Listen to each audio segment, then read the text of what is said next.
Darth Vader tried to forge a weapon.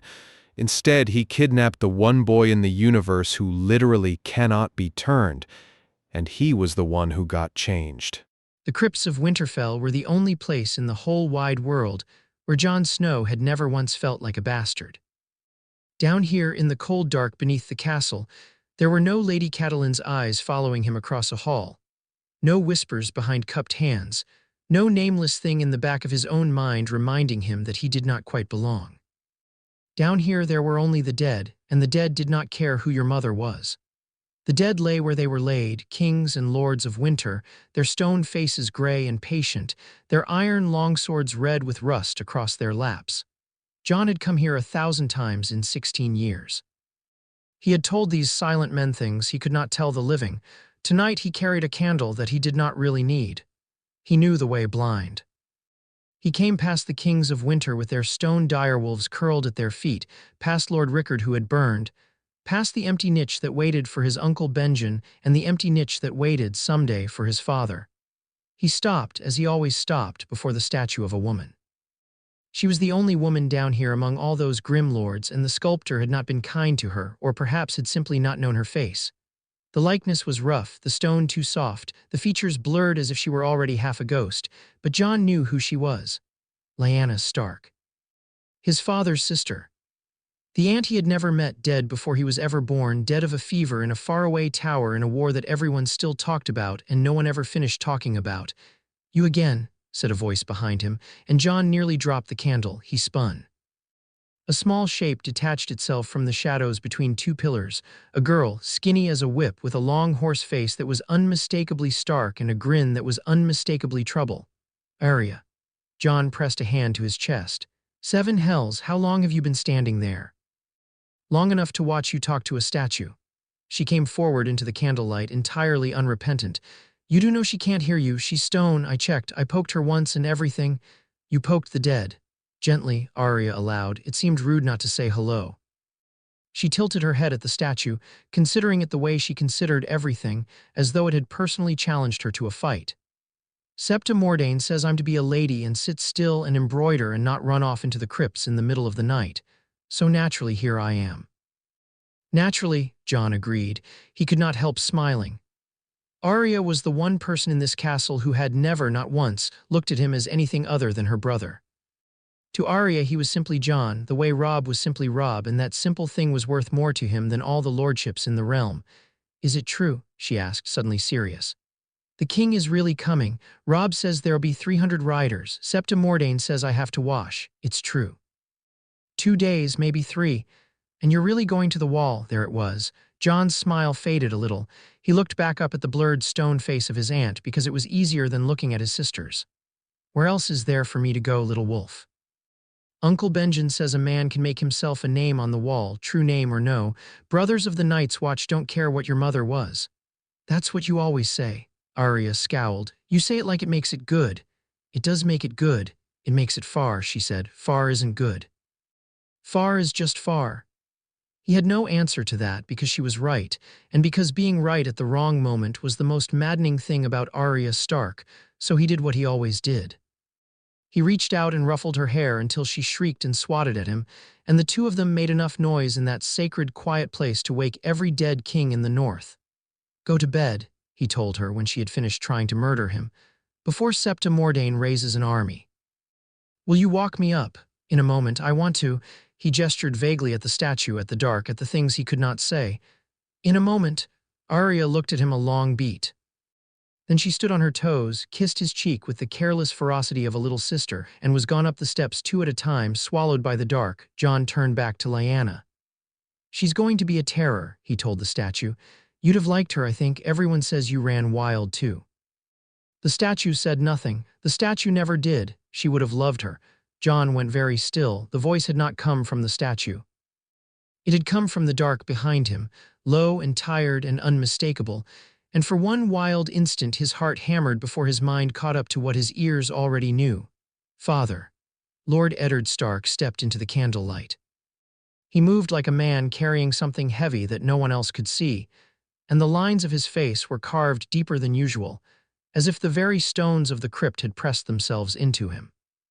He had ice, the great Valyrian greatsword, belted at his hip, which was strange, for a man does not carry his executioner's blade to a midnight stroll among his ancestors. "How much did you hear?" Jon asked. "Enough." Ned came to stand beside him before the statue. For a long moment, father and son simply looked at the stone woman together, and neither said a word. "You come down here often." "You know I do, I know." Ned's jaw worked. "I have watched you come down here since you were a boy small enough to ride my shoulders. And every time I have told myself, tomorrow, not yet, he is too young, tomorrow." He closed his eyes. "You are 16, Jon. You mean to take the black. You mean to wall yourself away at the end of the world and never come back, and I have let you believe a lie your whole life, and I cannot." His voice cracked, and Ned Stark's voice never cracked. "I cannot send you to the wall not knowing what you are." Jon's mouth had gone dry. "What I am," he repeated. "I'm your bastard. I know what I am." "No," said Ned, "you do not." And then he told him. He told it slowly, in the flat, careful way a man crosses thin ice, testing each word before he put his weight on it. He told of a tourney at Harrenhal, 16 years gone, where a prince with silver hair and a sad harp had looked past his own wife and crowned a wild northern girl the queen of love and beauty, and how that single careless wreath of blue winter roses had set the 7 kingdoms alight. He told of a road, and a girl taken, and a war that everyone called an abduction. He told of brother dead in a dragon king's wildfire, and a father dead beside him, and the mad king laughing while they burned. He told of the trident, where the prince with the silver hair fell to a war hammer, and the rubies of his breastplate scattered into the river like drops of blood, and the rebellion was won. "Robert won his throne," Ned said, "and I rode south to finish the war. To a place called the Tower of Joy in the Red Mountains of Dorne. 3 of the Mad King's finest knights were there, the Kingsguard, the White Cloaks, the best blades in the realm. They should have been guarding the new king's heir. Instead, they were guarding a tower in the desert, hundreds of leagues from any throne. I have wondered all my life why. I think I have always known why. I simply did not want to." "Father." Jon's voice was barely a whisper. "What was in the tower?" Ned looked at him. There were tears in the cold gray Stark eyes, and Jon had never in his life seen his father weep. "My sister," he said. "Lyanna, in a bed of blood.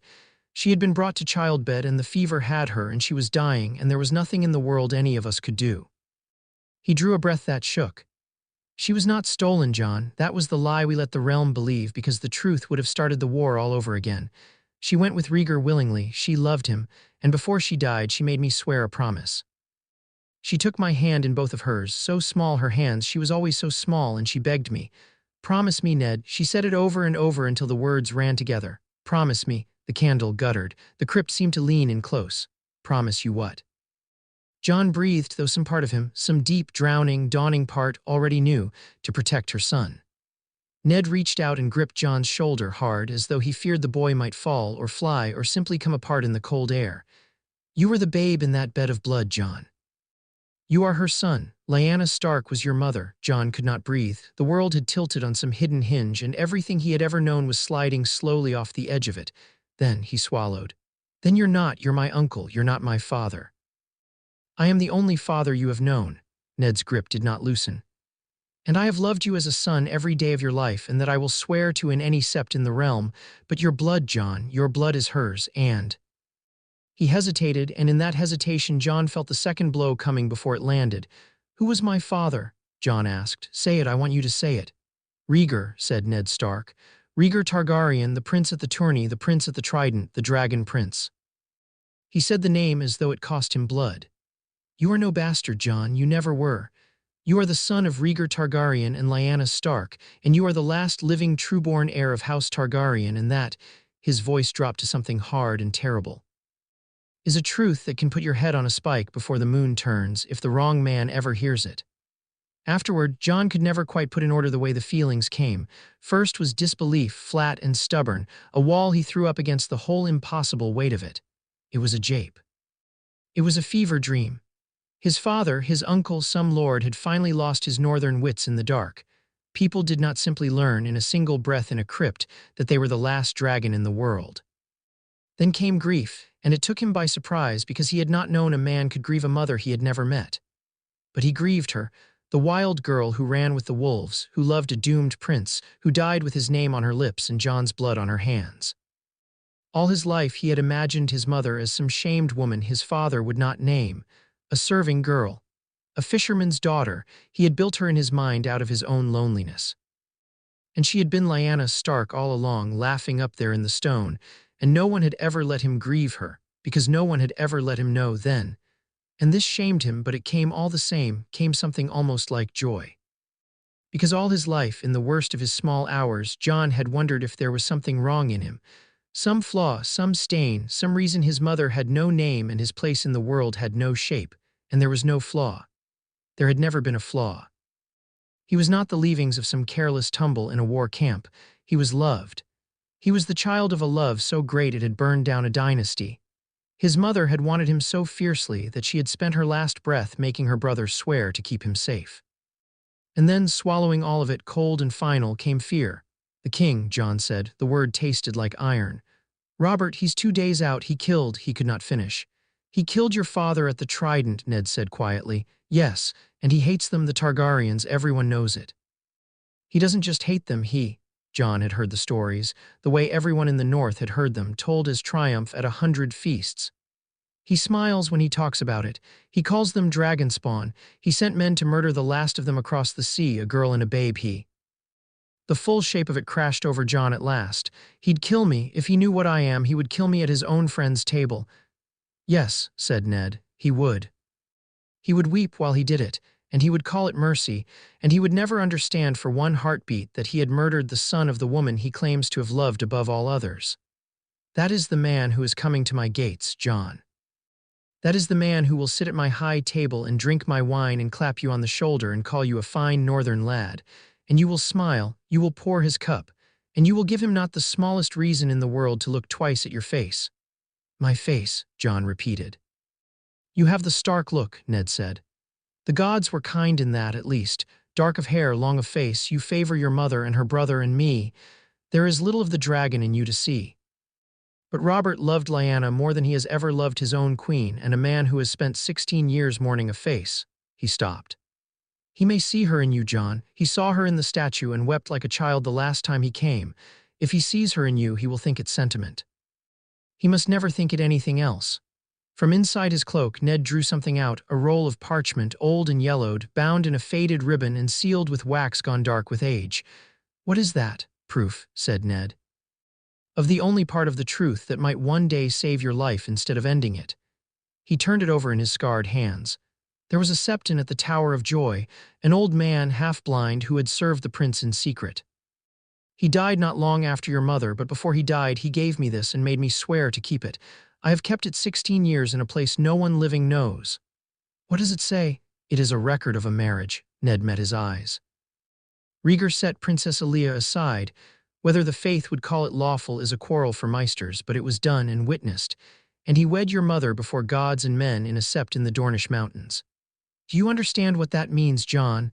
It means you are not a bastard born of scandal. It means you are true-born.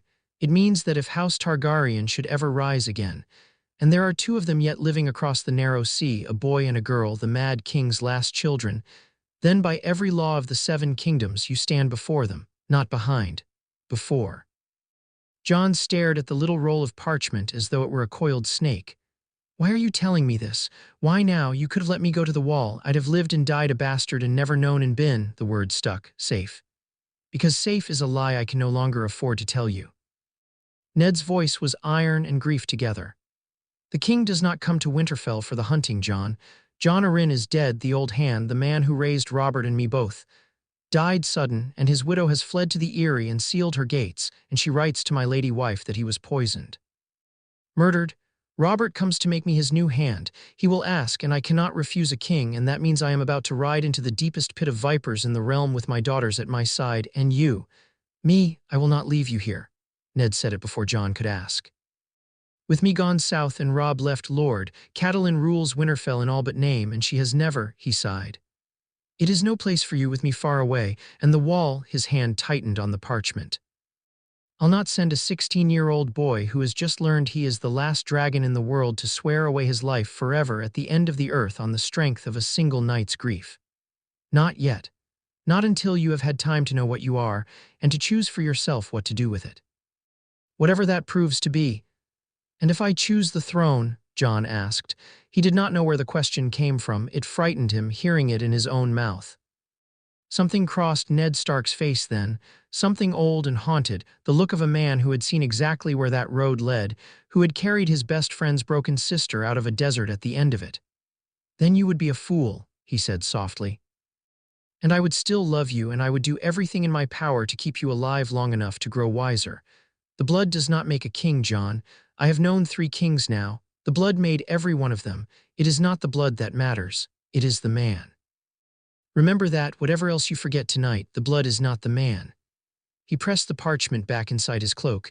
"You will tell no one, not Robb, not Arya, though it will gnaw at you, for I know how you love her. No one. The number of people living who know this secret is 3, myself, Howland Reed, and now you. Every soul that learns it is one more sword that might fall on your neck. Do you understand me?" 3, Jon said numbly. "And my mother knew, and the Septon, and the king's own father. Everyone who ever knew is dead, father. Everyone dies who knows." Ned did not answer that. Perhaps there was no answer. He only drew his son, his sister's son, his blood and not his blood, the boy he had raised and the dragon he had hidden, into a fierce, silent embrace, there in the dark before the blurred stone face of the woman who had made him swear. Jon did not sleep that night, and when at last he did, he dreamed. He had dreamed of Ghost before, slipped into the great white direwolf's skin the way a hand slips into a glove, run the dark woods on 4 legs with the cold wind full of 1,000 living scents. That was an old magic and a secret one, and it had crept up on him slowly over the years until he half understood it. It cost him. Always it cost him. He would wake with his head pounding and the day half gone and the taste of blood at the back of his throat, and the longer he stayed in the wolf, the worse the toll. But it was his, this one strange gift, the one thing in all the world that was Jon's and Jon's alone. This dream was not Ghost. This dream was fire. He stood on a black plain under a sky the color of an old bruise, and the air was hot enough to crack stone, and there was a sound he had never heard in his waking life and yet knew at once, the way you know your own name, the vast, slow beat of wings. 3 shadows wheeled across that wounded sky, far off and enormous, and where they passed the dark caught fire. And on the ground below them, small and silver-haired and very far away, a girl stood unburned in a ring of flame with her arms thrown wide, and she was looking for something. Looking and looking, as though she had lost something long ago and never stopped searching the whole wide world for it. She turned her head, and for one impossible heartbeat across all that fire and distance, she seemed to look straight at him. Jon woke with his heart slamming, and his face wet, and the gray light of dawn at the window. For a long while he lay still, not daring to move, the dream already fraying at the edges the way dreams do. But the wings stayed with him. The wings and the girl and the 3 burning shadows. At the foot of his bed, Ghost lifted his head. The dire wolf's red eyes found Jon's in the half-dark and held them steady and knowing, and Jon had the eerie certainty that the wolf had felt it too, the heat, the wings, the far-off pull of something rising in the east. "You felt that," Jon whispered. "Didn't you?" Ghost said nothing. Ghost never made a sound, but he came up the length of the bed and lay his great white head on Jon's chest, heavy and warm, and the 2 of them watched the gray dawn brighten into a cold, clear morning, and neither of them slept again. They came on the 3rd day as the bells rang noon. All of Winterfell turned out in the yard to receive them, scrubbed and shivering in the autumn chill, the household in their best, the small folk crowding the walls. Jon stood where a bastard stood, at the back, near the end of the line, half hidden behind his brothers, exactly where he had stood his whole life and exactly where, today, he was glad to stand. Catelyn had told him to keep apart so that no royal eye should fall on the stain of him at her family's moment of glory. For the first time in 16 years, Jon thanked her for it in his heart, because then the gates opened and the column rode in, and Jon saw the king. Robert Baratheon had been a warrior once. The songs said he had been a giant, that he had crushed Rhaegar's chest with a single blow of that great antlered war hammer and laughed in the river while he did it. The man who heaved himself down off his warhorse now was a different thing, vast and red-faced and gray-bearded, his belly straining at a doublet sewn with the crowned stag, sweating wine in the cold. But the eyes were the same. Jon saw it even from the back of the yard. The eyes were still a warrior's eyes, small and shrewd and quick to anger, set in all that ruin of feasting. Those were the eyes that had watched his father die. John stood very still and made his face a wall, the way he had practiced before the polished steel of his looking-glass all that long gray morning, until it felt like another man's face entirely. He had thought, in the safe dark of the crypts, that he understood his father's warning. He understood nothing. He understood it now, standing 50 feet from the man, his heart a fist of ice in his chest. Smile, pour the cup, give him no reason, he could do it, he would do it. He had been hiding what he was his whole life. He had simply never known until 3 nights ago exactly how much he had to hide. The king ignored the kneeling Lord of Winterfell entirely and walked straight past him. And for one heart-stopping moment, John thought, he knows, somehow he knows, he's coming for me. But Robert did not so much as glance down the line of bastard sons. He went to Ned, hauled him up out of his bow by the shoulder, looked him up and down, and barked a laugh that rattled off the granite walls. "You got fat," the king announced to the Lord of the North. A pause. Then Ned, dry as the crypts, "Your Grace." Robert roared and crushed him in an embrace, and the whole tense yard let out its breath at once and remembered to be glad. And somewhere down the line, Arya snorted with laughter and was instantly shushed. John almost smiled. Almost. He let himself have that much, one corner of his mouth, the safe and bastard quiet amusement of a boy at the back of the yard who was nobody at all. Then the king's eyes moved. "Take me to your crypt," Robert was saying, his great voice gone suddenly rough. "I want to pay my respects."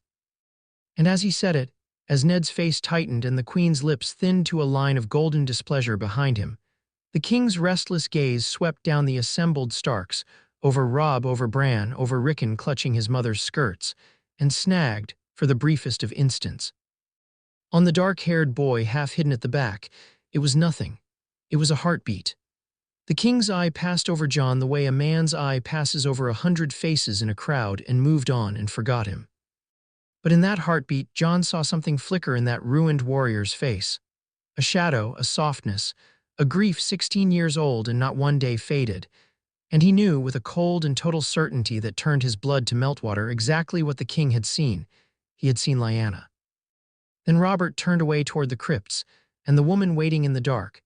And Jon Snow stood alone at the back of the yard with the secret of his blood beating in his throat like a second frightened heart, and understood that the longest and most dangerous game of his life had just begun. The great hall of Winterfell had never held so much noise, so much heat, or so many men who would have happily seen Jon Snow dead. They did not know it, of course.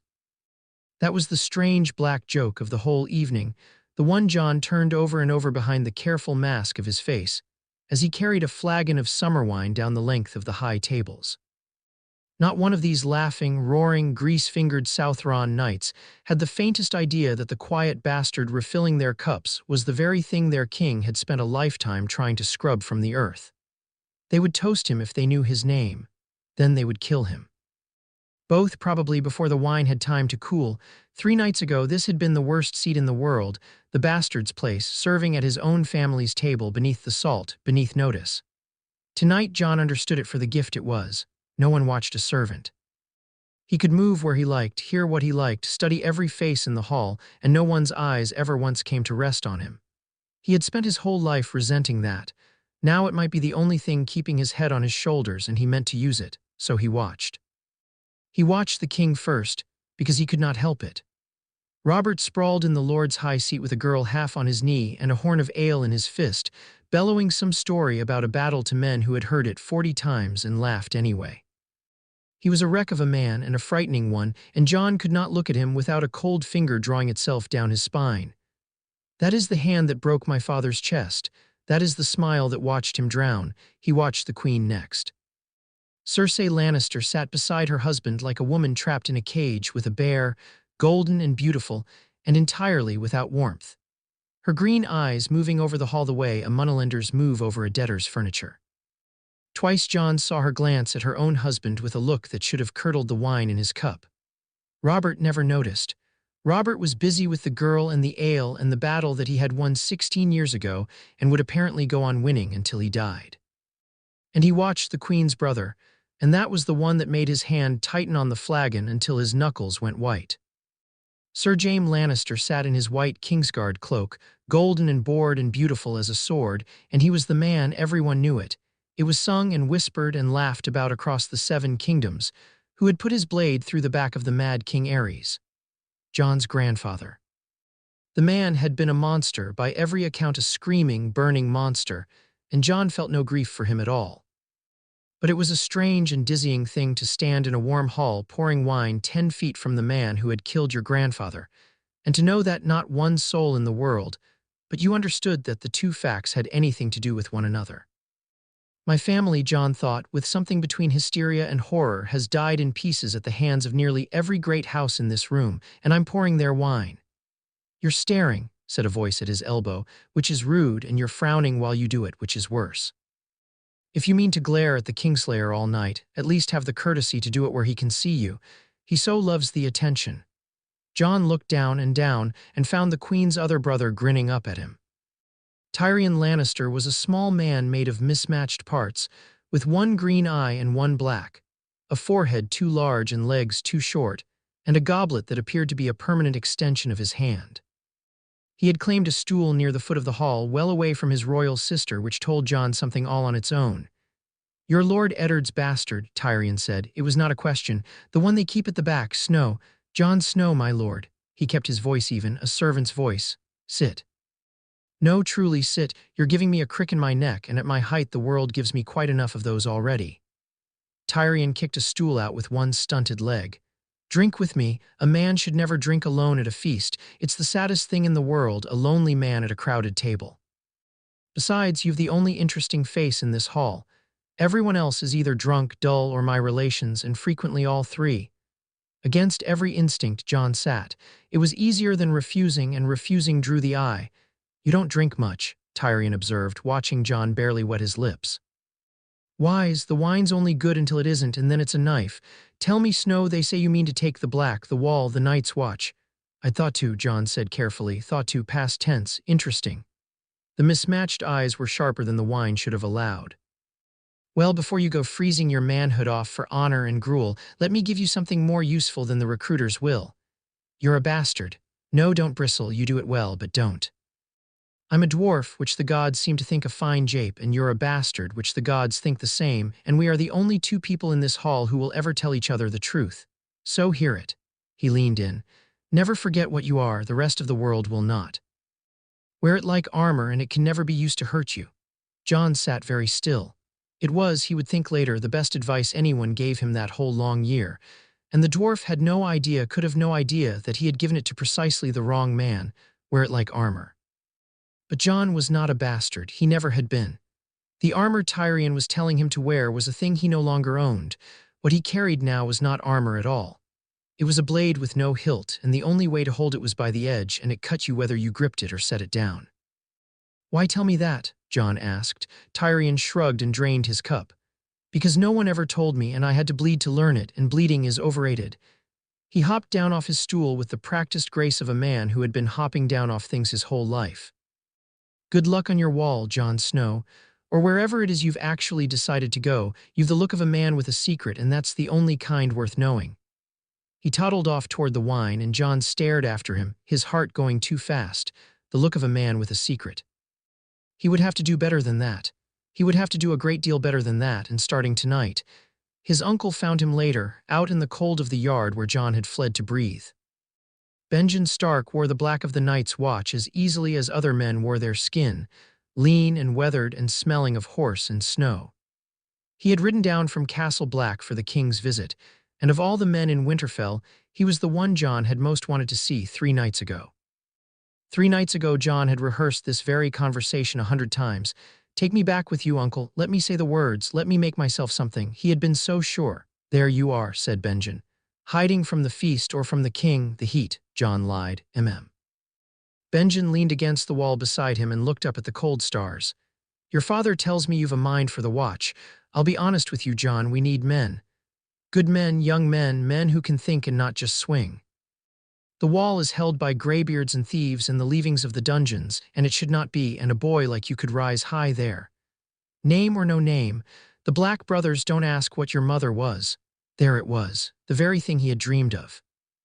Offered to him freely in the cold and the quiet, with no one to see him take it. And John found, to his own astonishment, that he could not, because the watch was for life.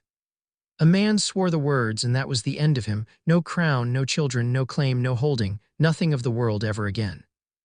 3 nights ago, that had been the whole appeal, a clean ending to a life with no clean place in it.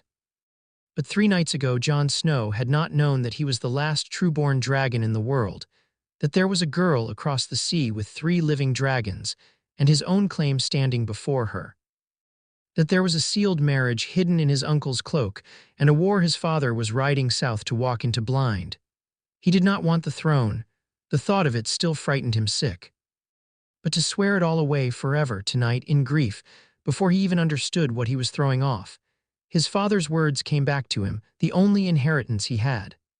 I'll not send a boy who has just learned he is the last dragon to swear away his life on the strength of a single night's grief. I can't, Jon heard himself say. Not yet, uncle, I'm sorry, I thought I could, I find I can't. Benjen turned and looked at him for a long, searching moment, and Jon made himself meet the gray, stark eyes that were so like his own, so like his mother's, and gave nothing away. Well. His uncle said at last, slowly, that's not the answer I expected from you. A month past your letters were full of nothing else. A month past I was a boy. It was, Jon thought, the truest thing he had said all night. And now my father's going south and he wants me with him. That part at least he could say. I'd not leave him to it alone. Benjen studied him a moment longer, and something in the older man's face softened and saddened at once, as if he had glimpsed a door closing that he had hoped to keep open. The wall will still be there, he said quietly. It always is. If the world breaks your heart in the south, and it will, Jon, the south breaks every northern heart that wanders into it, the wall will still be standing and we will still need men. Remember that. I will. Benjen clasped his shoulder once, hard, and went back inside to the noise and the light, and Jon stood alone in the cold and felt the first door of his old life swing shut behind him forever. He should have gone to bed. He knew it even as he lingered. But the yard was quiet and the hall was not, and so when the side door banged open and the king himself came staggering out into the dark, Jon was still standing there in the shadow of the wall with nowhere good to go. Robert was drunk past the roaring, past the laughing, into the heavy melancholy that lived underneath. He had a wineskin in one fist, and he had come out to piss or to weep or simply to be away from his queen, and he did not see Jon at first. Jon held himself flat against the cold stone and prayed to every god he had ever half believed in that the king would do his business and go. The gods, as ever, were not listening. Robert's bleary eye found him. You, boy, come here. There was no refusing a king. Jon stepped out of the shadow into the thin starlight, his heart a cold stone, and bowed. Your grace. Don't your grace me, I've had a bellyful of it. Robert squinted at him, swaying. Whose are you? You've the northern look, stark look. Lord Eddard's, your grace, his. The word, the armor, the lie that was no longer a lie, his bastard. Jon Snow, a bastard, Robert grunted. Ned's, quiet Ned with a bastard, there's a thing. And then he went still, the wineskin halfway to his mouth, and he looked at Jon, really looked, the bleary eyes narrowing, the great ruined face going slack and strange in the starlight, and Jon felt the ground open up beneath him, because Robert was not seeing a bastard anymore. Jon could see it. The king was seeing something else, something far away and long ago, some shape behind Jon's face that pulled the drunken grief right up out of him and into his eyes. You've got, Robert's voice had gone thick, the look of gods, the eyes, the long face, you've got the look of, he stopped. His jaw worked. For one endless heartbeat, Jon stood at the edge of the cliff his father had warned him of, certain the next word out of the king's mouth would be a name that would end him. Of the north, Robert finished heavily and looked away and drank. All you wolves have it. That cold gray look like you're already mourning something. Ned has it, had it the day I met him. Boys raised in this God's cursed cold, you all come out half buried. He wiped his mouth. Get inside, boy, it's no night to be out. And fetch your father to me, I've a thing to ask him and I'd rather ask it drunk. At once, your grace. Jon bowed and walked, did not run, walked on legs that had gone to water, back toward the light, and only when the door was shut behind him did he let himself shake. It had been nothing. A drunk man's sentiment, the look of the north, but Jon had seen what lived behind the king's eyes in that heartbeat before he looked away, and it was not the north. It was a woman. It was a wreath of winter roses 16 years dead. His father had been right to the letter. Robert saw Lyanna in him. And the only thing that had saved Jon's life was that the king loved his dead aunt too much to ever once imagine she had loved someone else enough to give that face to a son. The lie that protected John was the same lie that was rotting Robert from the inside, and John was going to have to live inside it, smiling, for as long as the man drew breath. The bargain was struck the next morning, and it was struck almost exactly as Ned had said it would be. Robert wanted Ned for his hand. Ned could not refuse a king. And so the Lord of Winterfell would ride south to King's Landing, and with him a household, his daughters Sansa and Arya to be raised at court, and a handful of men.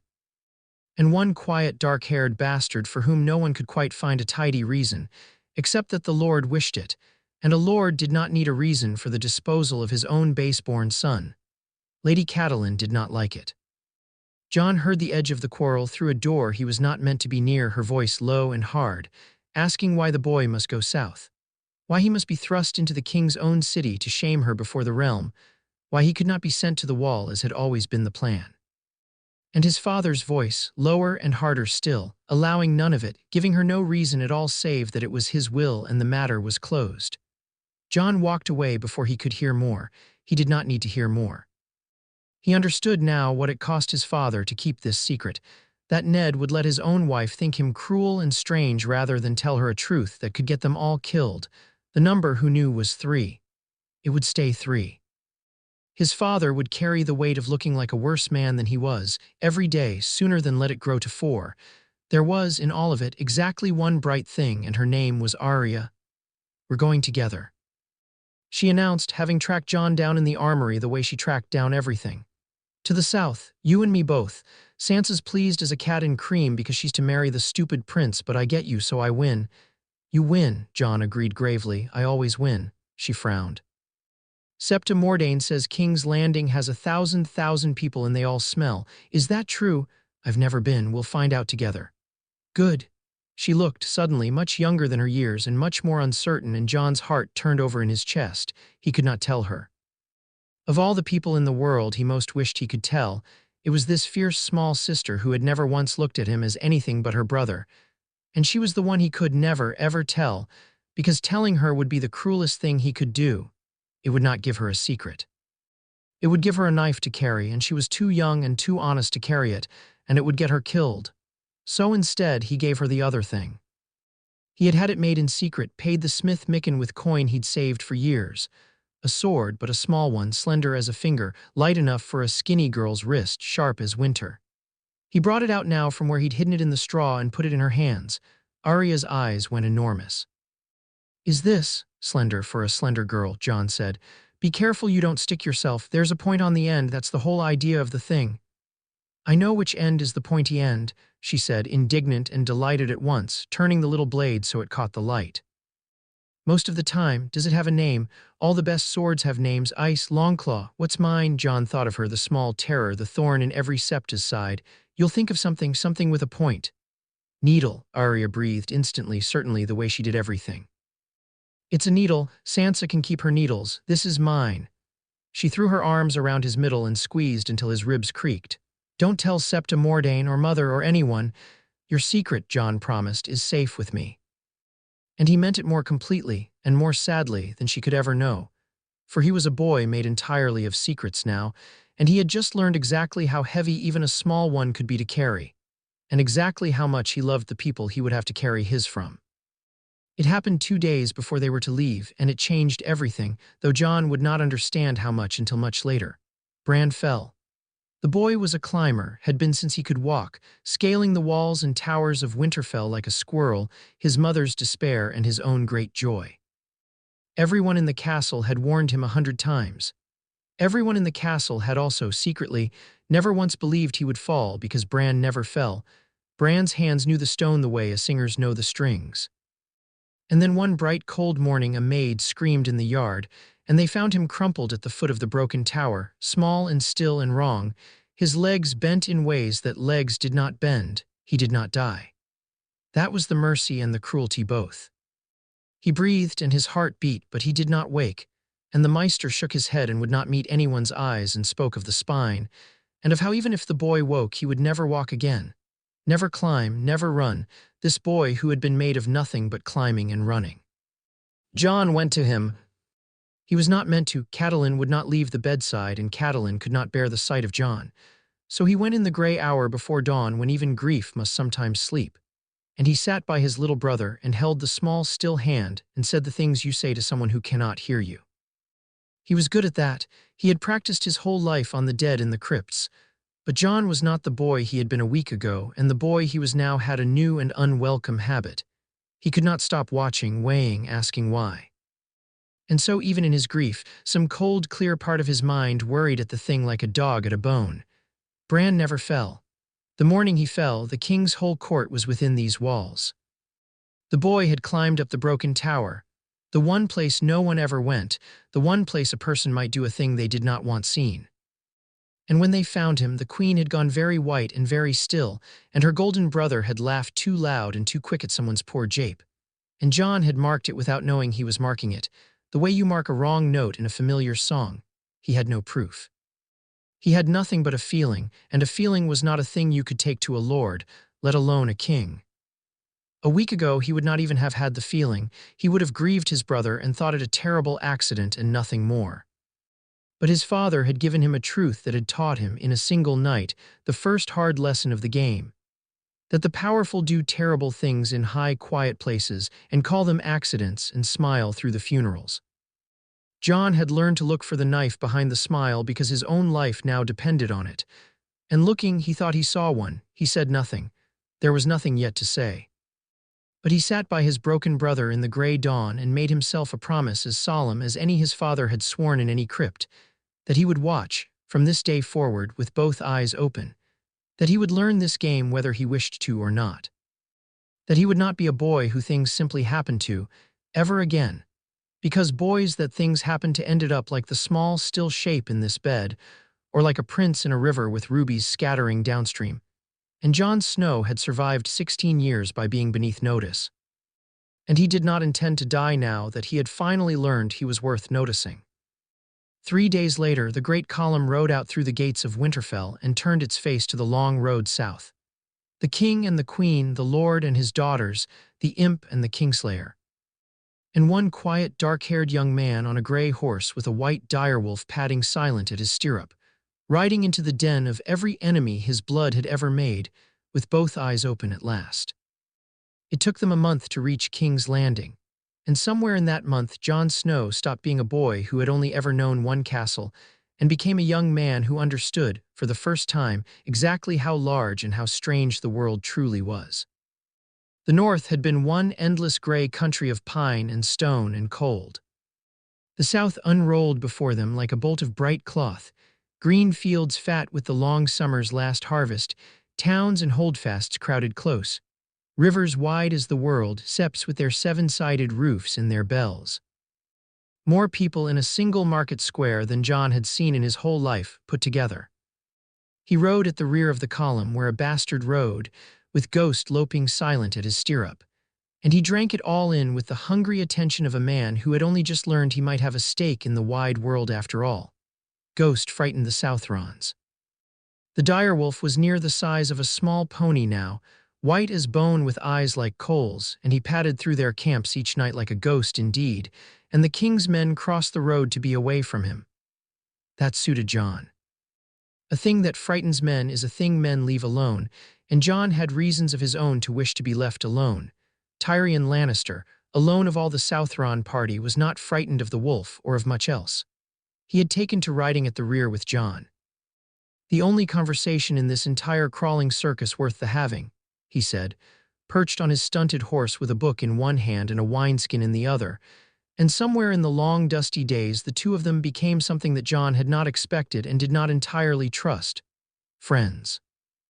"You watch people," Tyrion said one evening as they rode through the gathering dark. "Have you noticed you do it?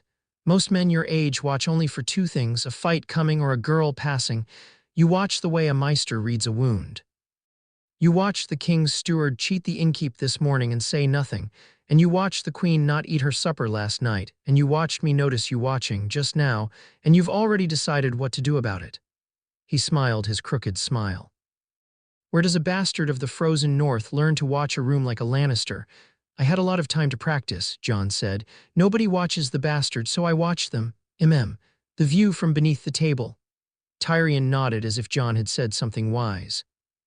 It's the best seat in any hall, for a man who wants to understand it. The lords up high see only each other.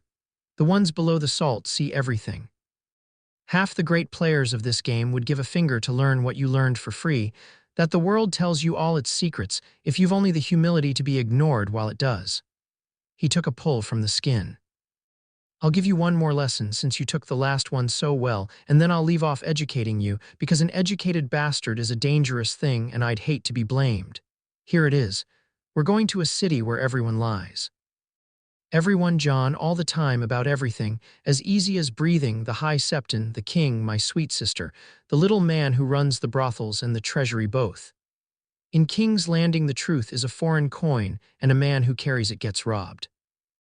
And how does a man survive a city like that? He learns the local currency, said Tyrion.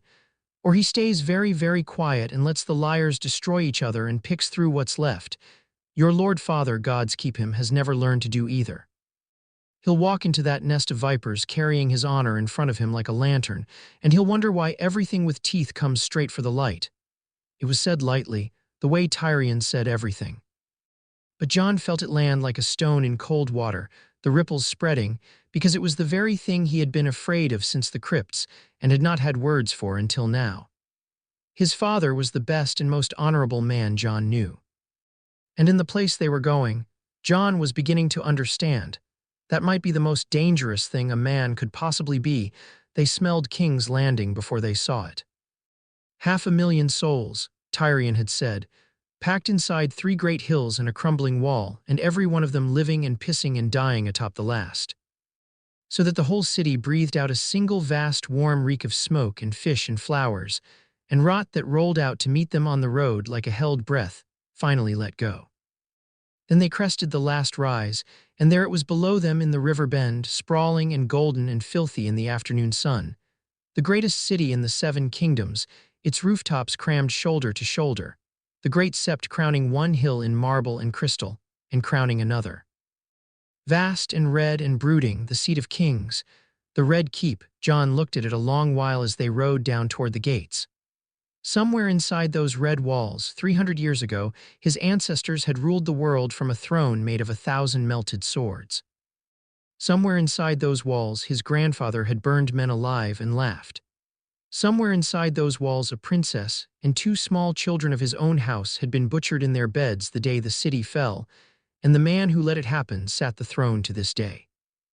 The Red Keep was the heart of everything John's blood had ever been, and everything it had ever lost, and he rode toward it now as a nameless bastard in another man's tale, and he felt the great red weight of it settle over him like a hand.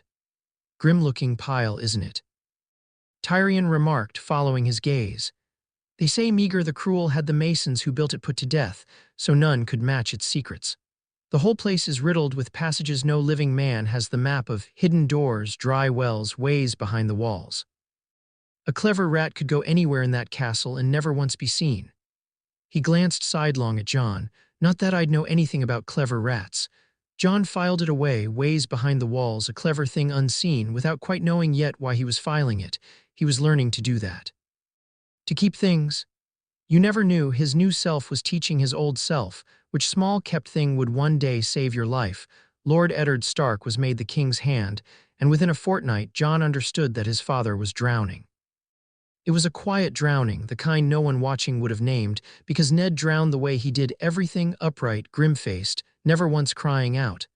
But John saw it, because John had become his father's shadow. With Lady Catelyn far away at Bran's bedside, and not a soul in this poisoned city Ned could trust, the Lord of Winterfell had drawn close to him the one person in all the world who already carried his deadliest secret and could carry one more, his sister's son. John attended him. John stood in the corners of his solar while lords came and went.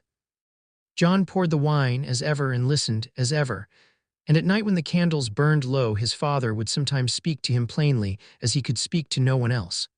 And in those quiet hours John learned the shape of the trap closing around them both. There was the master of coin, Lord Petter Baelish, whom they called Littlefinger, a small, smiling man with a pointed beard and a pointed wit and eyes that never smiled with the rest of his face. He had been a ward of Catelyn's family long ago. He spoke of the old friendship warmly. He offered Ned his help at every turn, and Ned, who had no other friend at court, took it. "I don't like him," John said one night when Baelish had gone. "You don't have to like him," Ned said tiredly. "He knows this city and I do not, and he was your Aunt Cadeline's friend." "He was," John agreed. "And now he runs the king's gold in a kingdom that's 6 million in debt, and he smiles while he does it, and the gold goes in and the gold goes out, and somehow he gets richer. Father, a man who profits while the realm starves isn't anyone's friend. He's only working out what you're worth." Ned looked at him for a long moment, and John saw something flicker in his eyes, surprise and a kind of sorrow. "You've a suspicious mind for one so young. You gave it to me." John said quietly, "In the crypts, you taught me that the men who smile while they tell you a kindness are often the ones holding the knife. I'm only doing what you told me, Father. I'm looking for the knife." His father had no answer to that. He turned back to his papers and he went on trusting Littlefinger because he had no other choice and because Ned Stark was a man who could not quite believe in the marrow of him that an old friend of his wife's would truly mean him harm. John watched him do it and said no more, but he marked it. He marked it the way he marked everything now, and he made a small cold promise to himself that whatever happened, he would keep one eye always on the smiling little man with the pointed beard. Then there was the other one, the spider. Lord Varys had no beard and no balls and no past that anyone could name. A soft, round, powdered eunuch who glided through the red keep in slippers and silk and seemed to know a thing before it had finished happening. He was the master of whisperers, the king's spymaster, and where Littlefinger frightened John with his hunger, Varys frightened him with his stillness. The eunuch had a way of looking at a person as if reading a letter written on the inside of their skull. Twice John caught those soft eyes resting on him, the nameless bastard at the back, a beat too long, with a small, mild curiosity that made the hair rise on his arms. "That one watches you," John told his father. "The eunuch. The eunuch watches everyone. It is his trade." But John was not so sure.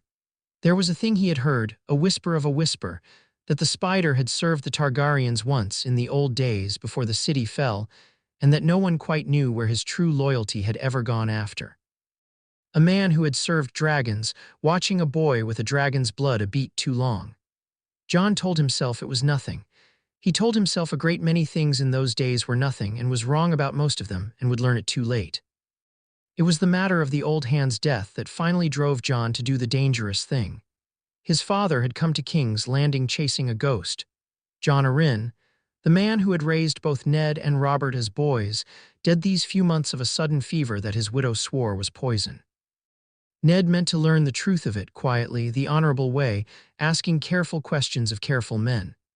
But the careful men were frightened, and the trail was cold, and every door Ned knocked on softly seemed to close softer still. John watched his father grope blind through the dark after a killer, and he watched the killer, whoever it was, watching his father do it, and he could not bear it. So one moonless night when the Red Keep slept, John lay down on his narrow bed in the Tower of the Hand, and he closed his eyes and he went into the wolf. It came easier than it ever had, too easy here, as if the old red stones themselves were thin in places and the skin between John and Ghost thinner still. One breath he was a young man on a hard bed, the next he was 4 legs and a cold nose in a world made entirely of scent, padding silent on great soft paws down a servant's stair, a white shadow in a black castle. Tyrion's words came back to him. A clever rat could go anywhere in that castle. And John sent the wolf along the hidden ways, the dry passages behind the walls, his ears pricked, his nose full of the 1,000 secrets a stone keep breathes out in the dark. He learned things that night that no questioning ever would have won. He learned the smell of fear on the gold cloaks who guarded doors they would not name. He learned which cellars held more wine than any household could drink and which held no wine at all.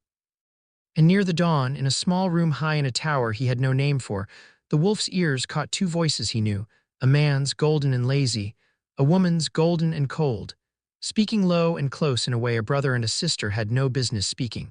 And John, listening through the wolf, heard a fragment of a thing that stopped his borrowed heart. The old fool worked it out from a book in the end. A book. All those years, and it was the hand's own dull little book of names that nearly undid us. "If Lord Stark has half the wit Arryn had," Lord Stark, said the woman's voice, "has honor instead of wit, and honor is a leash. Let him pull on it, he'll only hang himself the faster." A laugh, low and intimate, the brush of cloth.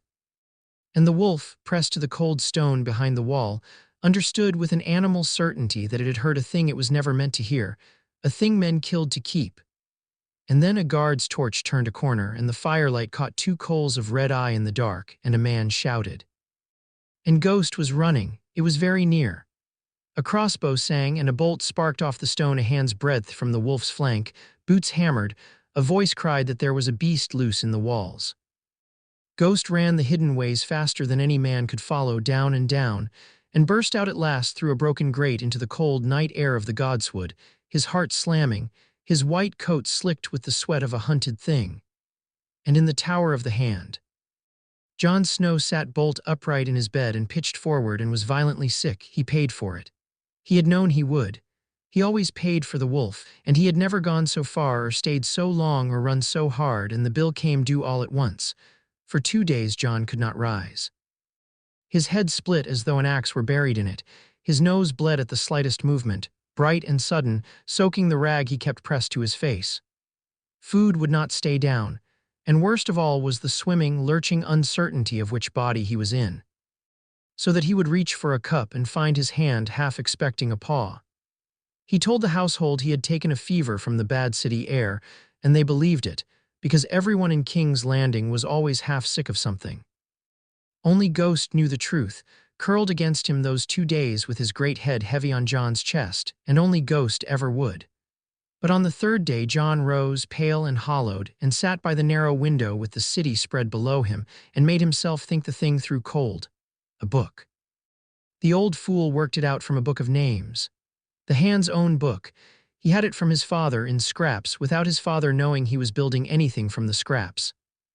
Ned had been to see an armorer in the Street of Steel, chasing Jon Arryn's last days, and there had found a great hulking apprentice boy with a bull's neck and a shock of thick black hair and Robert's own blue eyes, one of the king's bastards, sown across the city like seed, and every one of them. Every single one, black of hair and Baratheon to the bone. Jon Arryn had gone to see that boy in his last weeks. Jon Arryn had been reading an old book, a great dull tome of lineages, the histories of the noble houses who had wed whom and what had come of it, and the color of their hair down the long generations. The seed is strong, the old man had said before he died, and no one had known what he meant. Jon knew now. Sitting at that window, sick and gray, he put the last piece in place with hands that wanted to shake. Robert's bastards were all black-haired. Robert's blood ran true and dark and strong, generation on generation, stag after stag. The seed is strong. But the king's 3 true-born children, the Prince Joffrey and the little ones, the heirs to the Iron Throne itself, were golden.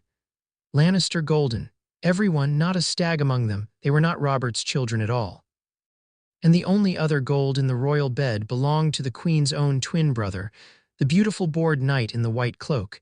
And Jon had heard them not 3 nights past. Golden voices in a high dark room, speaking low and close the way no brother and sister should. That was the secret. That was what the old hand had died for. That was the knife behind every smile in this whole golden poisoned city. That the queen's children were no kings, that the boy who would one day take the throne was got in incest and treason, and that Cersei Lannister would burn the realm to ash before she let it be known. And his father, his honest, honorable, doomed father, was pulling on that very thread this very week, in the open, in good faith, certain that the truth was a thing that set men free. Jon pressed the bloody rag to his nose and stared down at the great, cruel, beautiful city, and for the first time he understood, all the way down, what his father had truly given him in that crypt. Not a name, not a claim, a way of seeing. He had seen the trap a full week before Ned would stumble into it. The question, the only question that mattered now, the one that would gnaw at him through every hour to come, was what in the 7 hells a nameless bastard was supposed to do with the seeing. He found his answer to none of it that day, but he found Arya, which was almost as good. She had been miserable in King's Landing. Sansa had the prince and the songs and the gowns, and Arya had a septa who despaired of her and a father too busy drowning to notice his youngest going wild. Until Ned, in one of the few wholly good decisions Jon ever saw him make at court, had found her a dancing master, not the simpering kind. A small, bald Braavosi named Syrio Forel, who had been the first sword of the Sea Lord of Bravos, and who taught Arya something he called water dancing. which as far as John could tell was simply sword fighting dressed in prettier words so that no one would object to a highborn girl learning to kill. John came upon them in a long, empty hall, Arya balanced on one foot like a heron, needle a thin, bright line in her fist, sweat on her brow, and a fierce joy on her face he had not seen since Winterfell. "Watch this," she commanded, not lowering the blade. "SAYO says I'm quick. He says I'm the quickest he's taught in years. He says the others were oxen, and I'm a cat." "Oxen," John said, "and a cat would be insulted by the comparison to you. Cats sleep all day. You've never been still a heartbeat in your life. SAYO says stillness is just quickness waiting." Arya informed him loftily and promptly fell off her one foot. She recovered with the boneless ease of the very young and the very limber and glared at him as though it were his fault. "You're distracting me. Are you well? You look like something the hounds dug up. Mother always said the South would make you sick, and I said you were too stubborn to get sick, and now you've gone and made a liar of me, which is rude." "My apologies," John said solemnly. "I'll try to be less of a corpse. See that you do." She lowered needle at last and looked at him with that sudden disconcerting directness she had, the gift of a child who has not yet learned to look away from what she sees. "You've gone strange since Winterfell, quiet strange. You used to laugh more." "I'm only tired, little wolf." "You're only lying," she said, but gently, and did not press it, because even Arya knew there were doors in people you did not push on. She gave him a quick fierce hug instead, all sharp elbows and damp hair, and went back to her heron stand and her water dancing, and John stood in the doorway and watched her a while longer than he needed to. This, he thought. Not the throne, not the claim, not the great red weight of all that lost grandeur. This skinny, fierce, laughing girl with a sword too small for anyone but her. His father, asleep over his honest, doomed papers. Sansa, who thought the world was a song. These were the things the secret was truly for, not a crown to win but a family to keep, in a city that ate families for sport. Whatever he chose to do with what he was, John swore to himself in that empty hall he would choose it for them. He had spent 16 years with no one but the dead in the crypts. He would not lose the living too. He would not. That night, drained, dry, and dreading sleep, John dreamed of fire again, the black plain, the bruised sky, the vast, slow beat of wings. The silver-haired girl stood in her ring of flame, unburned, her arms thrown wide, and she was nearer now than she had been at Winterfell, or perhaps John was. He could see her face. She was young, no older than he, and there was a terrible new hardness in her, and behind her in the wounded sky the three shadows had grown. They were no longer far-off specks. They were dragons, true dragons, black and green and gold, wheeling over a burning country with a sound like the end of the world. And the girl looked up at them with a queen's eyes, and the whole sky answered her. She turned her head, and across the fire and the years she seemed to look straight at him, and her lips moved, and though no sound crossed the burning gulf between them, John somehow knew the shape of the word. "Home," she said. Or perhaps it was a name, he could not tell. John woke in the gray dawn with the taste of smoke in his throat, and his heart full of a thing he could not name. Half dread, half a strange wild longing, as though somewhere across the whole wide world a door he had never seen had quietly come ajar. Across the narrow sea, the last daughter of his father's house was waking dragons that had been dead 300 years. The blood of the dragon was loose in the world again, rising in the east as surely as the cold was rising in the north. And Jon Snow lay in a dead king's castle with that same blood beating in his own veins, hiding it, hoarding the deadliest secret in the realm. And watching the slow, honorable ruin of the only father he had ever known draw closer with every passing day, Ghost lifted his head in the half-dark and looked at him with eyes like two red suns. "I know," Jon whispered. "It's coming, all of it." He set his jaw. "And this time I mean to see it before it gets here." Jon knew his father was going to die the moment Ned told him, with quiet pride, what he had done. "I gave her a chance," Ned said. They were alone in the Hand Solar, the candles low, the city dark beyond the window. "The Queen. I told her I know the truth of her children, that they are no true-born heirs, that the throne is built on a lie. And I gave her leave to take them and go far from Robert's wrath before I lay it before the king. I would not see children butchered for their mother's sins. There has been enough of that in my life." He looked almost peaceful. "I gave her mercy, Jon. It was the honorable thing." Jon felt the floor drop away beneath him. "Father," he said very carefully, the way you speak to a man standing on a ledge. "You told Cersei Lannister, the most dangerous woman in the 7 kingdoms, that you hold the one secret that can destroy her and her children both. And then you let her walk away. You didn't give her mercy, you gave her warning. You told the lioness you mean to come for her cubs, and then you let her go home to sharpen her claws. She is a mother, Jon. She is a Lannister. Jon was almost pleading now.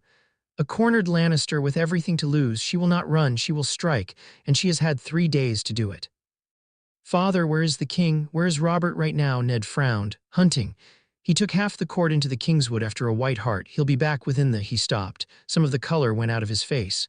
He took the queen's cousin with him, the Lannister boy, Lancel, to carry his wine.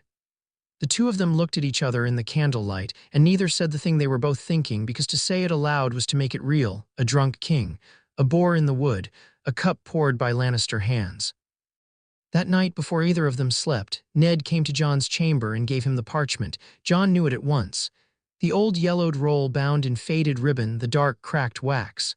The record of a marriage in a Dornish sept. The proof that Jon Snow was no bastard. His father set it in his hands and closed the boy's fingers around it, and his gray eyes were grave. "Why are you giving me this now?"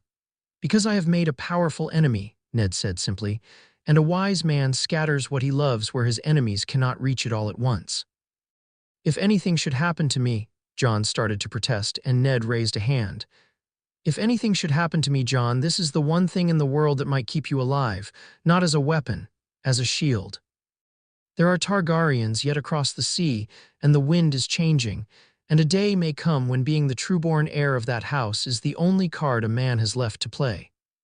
I pray that day never comes for you. But if it does, you must hold this, and you must keep it, and you must show it to no one until your life depends upon it. Do you understand?" "I understand." Jon's throat was tight. "But nothing's going to happen to you. Because you're going to listen to me now, Father, the way you've taught me to listen to you. You cannot trust the men of this city. Not Littlefinger, not the Gold Cloaks, none of them. When you move against Cersei, and I know you will because you're you must have a way out that no one in King's Landing knows. A second plan, a bolt hole, promise me." It was the word his mother had used in the Tower of Blood, promise me.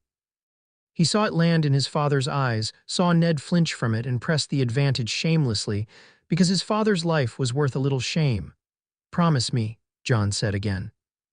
And Ned Stark, who had spent 16 years keeping one promise made in a bed of blood, looked at his sister's son and said heavily, "I promise." He did not entirely mean it. Jon could see that too.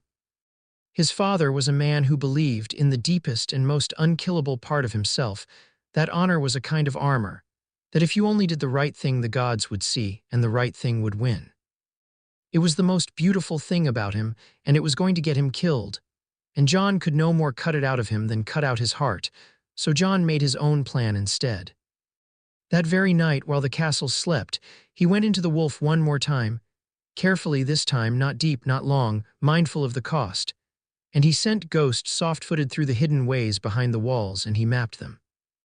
Every dry passage, every false door, every forgotten stair that the masons of cruel old Meager had built and died to keep secret. He learned the bones of the Red Keep that night, the secret skeleton beneath the red flesh of it, the ways a clever rat might come and go unseen. He did not know yet how he would use them. He only knew, with the cold certainty that had not once led him wrong since the crypts, that he was going to need a way through the walls of this castle when the killing started, and that the killing was very close. They brought the king back 2 days later on a litter, and the smell reached the courtyard before the litter did. The boar had opened Robert Baratheon from groin to nipple, and no Meister's art could close a wound like that, and everyone who looked at the gray, sweating ruin of the king's face knew it for a dead man's face already. They carried him to his chambers, and the city held its breath. Jon stood in the corner of that reeking room, a servant, a shadow, while the greatest men of the realm gathered around the bed of the dying king, and he watched Robert Baratheon take a very long time to die. The king was drunk, even now. They had given him milk of the poppy and dream wine for the pain, and he drifted in and out, and in his clear moments he was, of all things, funny. That was the thing that undid Jon a little. The man who had killed his father dying was funny. "Should have never let the boy pour my wine," Robert rasped at one point to no one. "Couldn't pour piss out of a boot, that one, Lannisters. Pretty as a picture, every last one, and not a drop of sense between them." He coughed wetly. "The boar got me fair, though, big bastard." Got him too in the end. Did anyone tell you that? Gutted him. We'll eat him at the feast. My last good kill. He almost smiled. Tell the singers I died with my boots on. Don't tell them about the wine. Then his clear moments came less, and the gray took him deeper, and he called for Ned. And they cleared the room of all but the hand and a few, and John, being no one, being furniture, was forgotten in his corner and so heard it all. He heard the king name Ned Stark, the protector of the realm, to rule until the prince came of age. He heard Ned, ever honorable, write down the king's failing words, and he saw his father's quill hesitate over the parchment at the place where the king said, "My son Joffrey," and write instead, "My heir," because Ned Stark could not bring himself even now to set a known lie in a dying man's last will. John watched him do it and wanted to weep or scream. That small honest swerve of the quill was the whole tragedy in a single stroke. His father could not lie even to save them all and could not tell the truth either, and so split the difference with a word, and a word would not be enough. A word never was in this city. Near the end, when the poppy had him and the room had thinned, the king's wandering eye found John in his corner, the dark-haired servant boy, no one furniture, and held there the way it had held in the yard at Winterfell a lifetime ago. "You," Robert breathed. "You again, the northern boy. Come here, lad, let me look at you." And John, because there was no refusing even a dying king, came and knelt by the bed of the man who had killed his father and let that ruined, drowning gaze rest on his face one last time. "There," Robert murmured, almost tender, almost gone. "The look. I keep seeing it's the cold does it. Makes you all look like you're grieving. You're grieving something, boy, I can see it. We all are. We're all just grieving something we lost in the snow." His eyes drifted closed. He did not see John's hand shaking. He never saw anything true in his whole life, John thought, and grieved for that too, helplessly, against his own will, grieved for the great ruined wreck of a man who had loved John's mother so much he had burned a dynasty for her, and never once guessed that her son was kneeling at his deathbed, wearing her face. Robert Baratheon, first of his name, died a little before dawn, asking for someone named Lyanna, and not one man in that room but Jon Snow knew that the woman the king cried out for with his last breath was the grandmother of the very boy he had just, in his blindness, named his heir. After that, everything moved very fast, the way an avalanche moves fast, slow and silent at the top, and then all at once. And then it is far too late to run. Ned meant to do the right thing. Of course he did. With the king dead and himself named protector, the law was plain. Joffrey was no trueborn son, no rightful heir, and the throne by every right passed to Robert's brother Stannis, a hard, cold, humorless man, but the lawful king. Ned would not seize power for himself. Renly offered him swords to take the boy prince in the night, and Ned refused him, called it treason, sent him away. Ned would not flee. Jon begged him to take the girls and ride north that very hour, and Ned would not hear of it. For the realm needed a lawful succession, and a Stark did not run from his duty. Ned would do it openly in the light before the court, the honorable way. Denounce the false king, proclaim the true one, and trust the law to hold, and to make the law hold he needed swords. He needed the city watch, the gold cloaks, 2,000 strong, who kept King's Landing. And the man who could deliver the gold cloaks was Petyr Baelish. No, Jon said when he heard it. They were in the solar again the last hours, and Jon had abandoned all pretense of a servant's distance. "Father, no, not him, anyone but him. He has bought the captains of the watch," Ned said. "Gold given quietly over years. He swears they'll answer my word over the queens when the moment comes. He has no love for the Lannisters. He has no love for anyone." Jon's voice cracked. "Father, listen to me, please, just this once. A man who buys the gold cloaks in secret over years did not do it for you. He did it for himself. He has been climbing this whole rotten ladder his entire life, and he is not going to hand you the top of it out of friendship for a wife you share.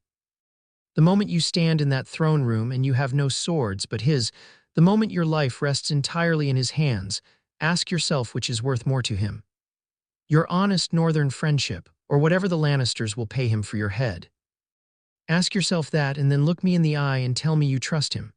For a long moment Ned was silent, and Jon saw, for the first time, a flicker of true doubt cross his father's face, saw the words land, saw them take root. He thought for one wild, hopeful heartbeat that he had done it. That he had moved the unmovable man. "What would you have me do?" Ned asked quietly. Truly, John, the king is dead, the boy will be crowned within the day. If I do nothing, a false king built on incest and murder takes the Iron Throne, and every law of gods and men is made a lie. I cannot do nothing, and I have no other swords, if not Baelish, who—" And John had no answer. That was the horror of it. His father was not a fool. He was a good man in a trap with no good way out, and the only way out John could see was the one thing he could not yet do: reveal himself. Throw the last Targaryen heir onto the table, change the whole game. He was not ready. He did not know how. The words stuck in his throat like a bone. Then at least, John said at last, low and fierce, don't stand in the open with no way out. Keep your household close to the door, not the throne. Have horses saddled and waiting at the mud gate. And the girls, send Sansa and Arya somewhere safe before you move, tonight this hour, away from the keep. Sansa, Ned said, and stopped, and something terrible crossed his face. Sansa loves the prince, John. She's to be his queen, she thinks. When I told her we might leave the city, she wept, and the bone in John's throat became ice in his belly. Father, what did Sansa do? I cannot know that she said anything. What did she do? She may have gone to the queen, Ned whispered, to beg not to be taken from her betrothed. And there it was, the last lock clicking shut on a trap that had been 3 days closing. Cersei warned. The king dead by poison no one could prove. Sansa's innocent heart turned to a hostage by her own loving mouth. The gold cloaks bought by a man who served only himself. John saw the whole shape of it at last, complete and perfect and lethal, and saw that even now, even seeing it all, he could not stop it without burning the one card his father had begged him to keep hidden. Then I'll make my own arrangements, John said, and his voice had gone very quiet and very cold, a voice he did not recognize as his own. You do what you must, father, so will I. When the trap closed, Jon Snow was in the walls. He had not gone to the throne room with his father's household. He had embraced Ned at the door of the Tower of the Hand. A long, hard, wordless embrace, because some part of each of them knew, and then, while the Stark men marched out in their gray and white to set a true king on the throne, Jon had slipped the other way. Down a servant's stair and through a false door he had mapped in the body of a wolf into the hidden skeleton of the Red Keep. If the gold cloaks held, he would never be missed.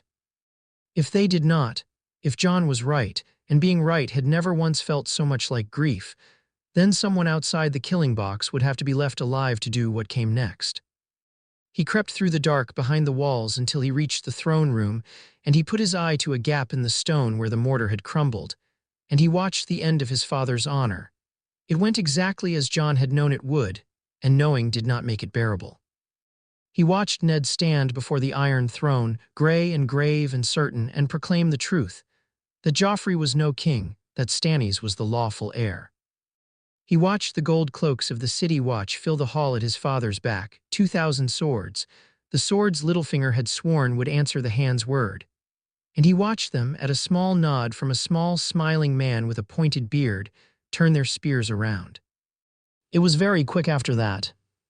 The Stark men died where they stood, cut down from behind by the very swords meant to guard them, and the sound of it, the screams, the steel, the wet, awful sounds of men dying surprised, came to Jon through the wall muffled and small and would live in his ears until the day he died.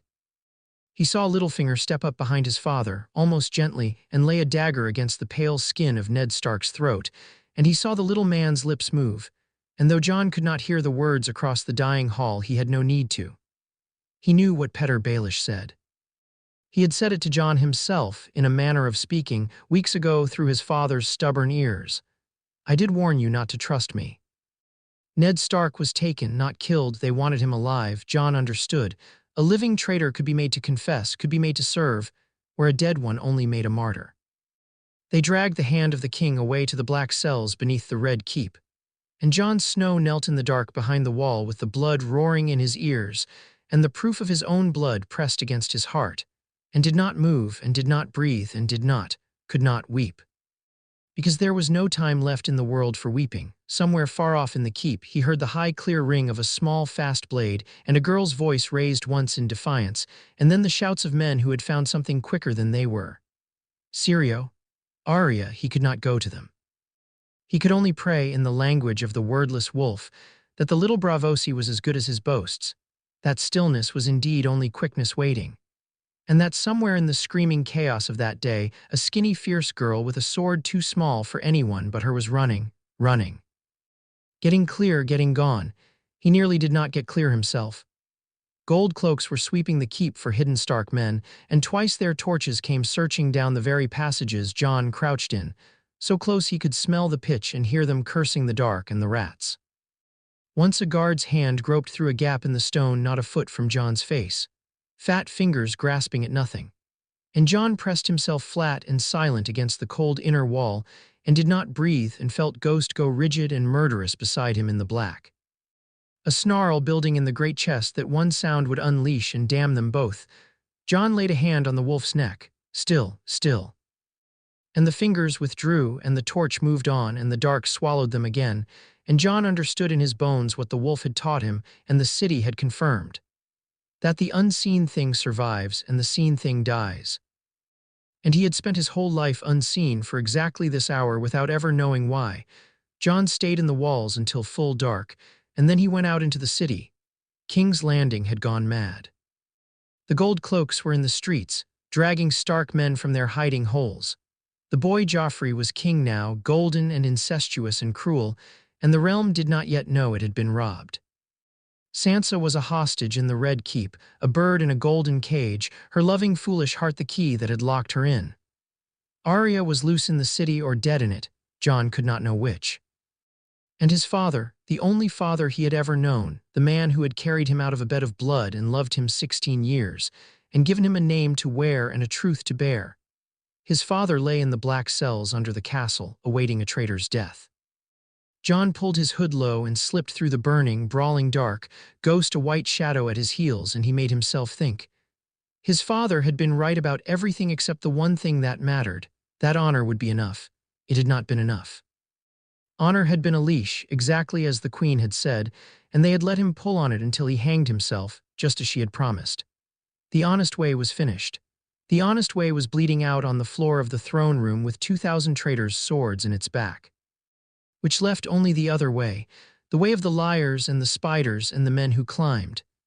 The way Jon had sworn in a Winterfell crypt he would never have to walk. He stopped in the shadow of a sept and pressed his back to the cold stone and took the old yellowed parchment from inside his cloak and held it and looked at it in the light of the burning city. The proof, the shield, the last card. Show it to no one, his father had said, until your life depends upon it. But it was not Jon's life that depended upon it now. It was Ned's. And Jon had spent 16 years being no one beneath notice, a bastard at the back of the hall, and he understood at last with a terrible cold clarity that no one could not save his father. Only a dragon could. Only the one thing in all the world that the spiders and the schemers of this poisoned city would crawl over each other to possess. A true Targaryen heir, trueborn, with the blood of the conqueror in his veins and the proof of it in his hand. There was a man in that castle who had served the dragons once. A soft, round, powdered man who watched a nameless bastard a beat too long. A man who, the whispers said, had spent his whole strange life waiting and working for the day a worthy dragon might come again to set the realm to rights. Jon Snow looked down at the proof of who he was, and then up at the great red brooding bulk of the Red Keep against the burning sky, and made the choice that would change everything, the choice to stop hiding and start playing.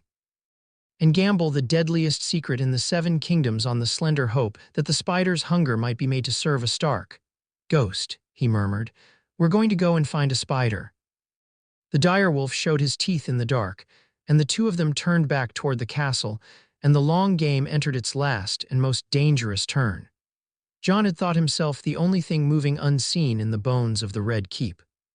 He was wrong, and he learned it the way a man learns most true things in that castle, too late, in the dark, with no good choices left.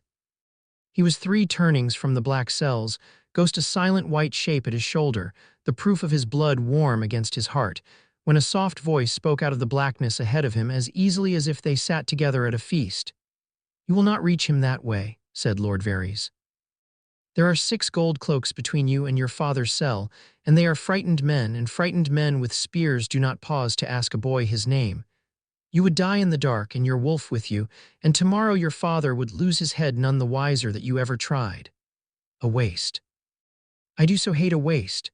A A small light bloomed, a single shrouded candle, and there he was, round and soft and powdered, in a plain brown rough-spun robe instead of his court silks, smiling his mild and bottomless smile. He did not look at all surprised to find a stark bastard and a direwolf in his secret passages at the dead of night. He looked, John thought with a chill, like a man who had been waiting. Ghost's hackles rose, a low sound built in the wolf's chest. "Oh, peace," said Varys to the direwolf, untroubled. "If I wished you taken, child, the spears would already be here. I came alone, and I came to you, which should tell you something.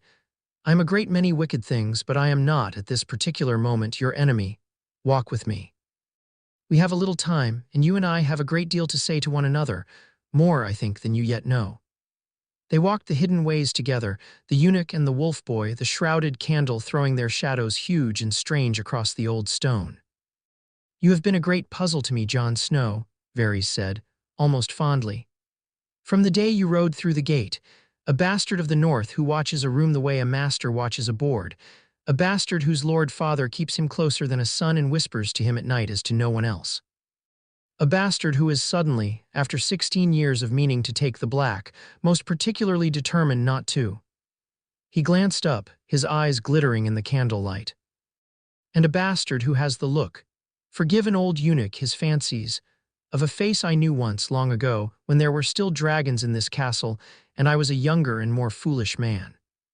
So I will ask you plainly, here in the dark where plain asking is safe, and I will know if you lie to me, for knowing is my trade. Who was your mother, child?" Jon stopped walking. This was the edge of the cliff his father had warned him of in the crypts a lifetime ago. One word, and there was no stepping back from it, ever.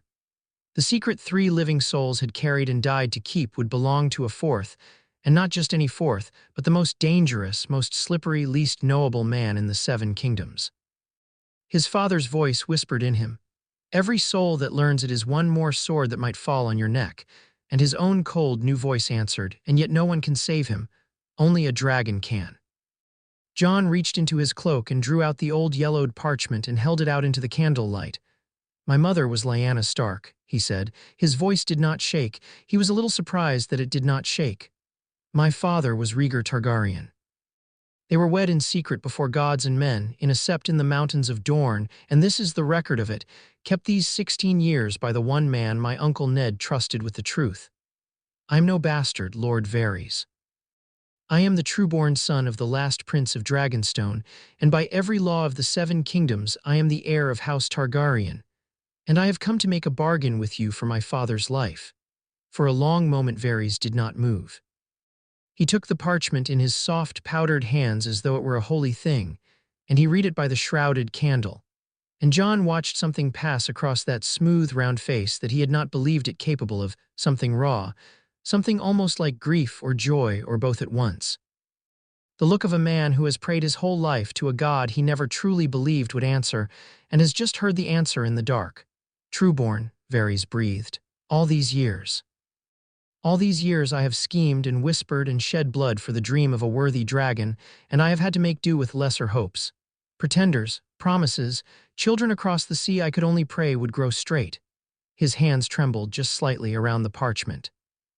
"And here you stand. The son of Rhaegar, whom I loved. Yes, child, I loved him, the whole realm loved him. He was everything a king should be, and he died in a river for a woman, the fool, the beautiful fool, and he left a son. Trueborn, raised in honor in the cold clean north, far from all this rot." He looked up, and his eyes were wet, and Jon could not for his life tell how much of it was true. "You could not have brought me a gift I wanted more if you had brought me the head of every man who ever wronged me. Ask then. Ask your bargain, dragon. I am listening as I have never listened to anyone." "Save my father," Jon said. "Ned Stark, get him out of this city alive. Do that and," he made himself say at the price the thing he was selling, "and you will have me. A true heir with proof, the thing you've waited your whole life for. But the price of the dragon is the wolf. Save him, or I throw this parchment in the nearest fire and take my secret to the wall, and you can scheme another 16 years for a hope that died of spite. Those are my terms." Varys laughed softly, a real laugh, delighted, surprised. "Oh, you are his son." "And hers, the fire and the ice both. Rhaegar would never have thought to threaten me, he was too noble. Lyanna would have done nothing else." He pressed the parchment back into Jon's hands, closing the boy's fingers over it exactly as Ned had done. Keep it safe." The paper is the least of it now, child. Proof is only a story men agree to believe, and I am very good at stories. What matters is that I have seen your face, and I have read the truth in it, and I will know you anywhere in the world from this night to the last of my days. That is the true bargain you have struck, not paper. Knowing you have given the spider your secret, and the spider keeps what he has given. He smiled, and there was steel in the mildness now. But you have also given the spider what he has wanted above all things. So yes, John of House Targaryen. I will save your father. Let me tell you how, and let me tell you what it will cost, for everything in this city costs, and the things worth having cost the most. There was already a plan in motion. Varys explained, and it was not John's, and it was not Varys's either, and that was precisely the danger of it. Cersei did not want Ned Stark dead. A dead Ned Stark was a martyr, and a martyr would bring the North down on King's Landing like a gray avalanche, with the boy Robb at its head and 20,000 swords behind him. What the Queen wanted was Ned Stark broken, made to stand before the whole city and confess himself a traitor, to name Joffrey the true king with his own honorable mouth, to throw his honor on the fire with his own hands. A confessed traitor sent to live out his days in the black of the Night's Watch was no martyr, he was a warning. And Sansa, the gentle hostage, had wept and begged for her father's life, and so the bargain had been struck. Ned would confess, and Ned would take the black, and Ned would live. Take me to him, Jon said. Before he does it, I have to see him. Varys took him because Varys could take a man anywhere in that castle, and so it was that Jon Snow looked upon his father one last time in a cell beneath the world, through the bars of a small grate by the light of a single candle. Ned Stark was a ruin. They had not racked him. They did not need to. They had something crueler than the rack. They had his daughters. He sat against the wall of his cell, thin and filthy and gray, his leg gone bad beneath him, and when he heard Jon's whisper through the grate he lifted his head, and his eyes broke Jon's heart clean in two. There was such shame in them. You should not be here, Ned rasped. If they find you, they won't. I have a friend now, a strange one. Father, listen, you don't have to do this. The confession, I can get you out tonight this hour. No, Ned's voice, even ruined, was iron. Sansa, they have Sansa, Jon. If I run, they kill her. If I fight, they kill her. The only road that ends with my girl alive is the one where I stand up before the gods in the city and call myself a traitor and a liar. Something terrible moved in his gray face. Do you understand what they ask of me? Not my life. My life they could have and welcome. They ask my honor. They ask me to stand before the realm and unsay every true thing I ever swore and bless a lie and bend my neck to it so that my daughter might live. And I am going to do it, Jon. I am going to do it gladly. I have learned too late the thing your mother knew at the end, the thing I have never let myself believe. His eyes found Jon's through the bars. That there is no honor worth a child's life. None. I would burn every shred of mine to ash and call it a fair trade and never once look back. Promise me you understand that. Promise me you will remember it when your own turn comes, and it will come, for you are mine and hers both, and the gods are not done with our family yet. I promise. Jon whispered the third such promise of his short life and meant it as he had meant the others with his whole splitting heart. Good. Ned closed his eyes. Then go live. Be the man the blood made you, or unmake it and be a better one. I never cared which, Jon. I only ever wanted you to live to choose. Now go before the spider's mercy runs out. Jon went. But not far and not to safety and not without a plan of his own, because his father meant to trust the bargain, and Jon Snow had learned in this city exactly what the bargains of liars were worth. Varys agreed with him. The queen will keep her word, the eunuch murmured as they crept away. She is cruel, but she is not a fool, and she knows a dead Stark is a dear price. No, it is not the queen I fear, he paused. It is the boy. Joffrey is a queen's son and a king's crown and a cruel child's heart, and he loves nothing in the world so much as the sound of his own command. And a cruel child, given a throne, will sooner or later do the one thing no one wise has told him he may do, simply to prove that he may. We must be ready for the day the boy decides to be a king. The whole city came to watch Ned Stark confess, and Jon Snow was among them, hooded and unremarkable, with a direwolf hidden in a cart and an old black brother of the Night's Watch at his side. Yoren was the man's name, stooped and sour and stinking of the road, a wandering crow come south to gather recruits for the wall, and the one man in King's Landing Varys swore could be trusted. Because Yoren wanted nothing from anyone but bodies for the Watch, and had no loyalty to spend on Lannisters. He had agreed to the thing for reasons of his own that John never fully learned. He chewed sour leaf and spat red and looked at the great crowd packing the square before the great sept of Baylor with the flat eyes of a man who had seen 100 such crowds and trusted not one. When it goes wrong, Yoren said quietly, not if John noted, when it'll go wrong fast. Smoke first. You'll know it. Then you do exactly as we said and not one thing more, boy, you hear? You're no good to your father dead, and I'll not drag a dead hero out of this square. Then they brought Ned out, and the square fell to a roar, and the roar fell to a hush. He looked so small upon the high steps of the sept, between the gold cloaks and the white marble, with the boy king lounging cruel and golden above him and the whole realm staring up. But he stood. He found his feet and he stood, and he lifted his ruined gray head, and in a voice that carried thin and clear across that vast held breath, he said the words they had given him to say. He named himself a traitor. He named himself a liar. He proclaimed Joffrey the one true king, true-born and rightful, and unsaid with his own mouth every true thing he had died trying to tell. John stood in the crowd with his nails biting bloody crescents into his palms and watched his honorable father burn his honor to ash to buy a daughter's life.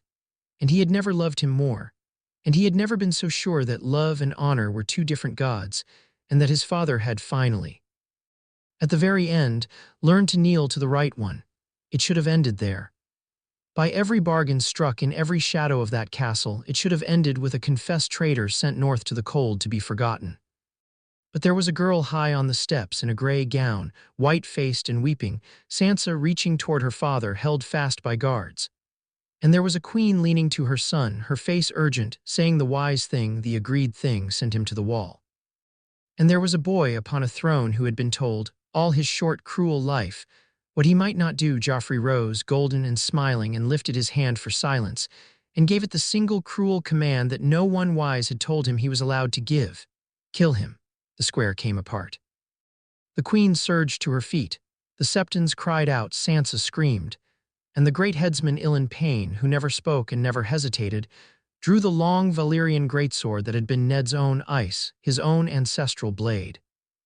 Turned now to take his head and force the Lord of Winterfell down onto the marble, and then, just as Yoren had promised, there was smoke.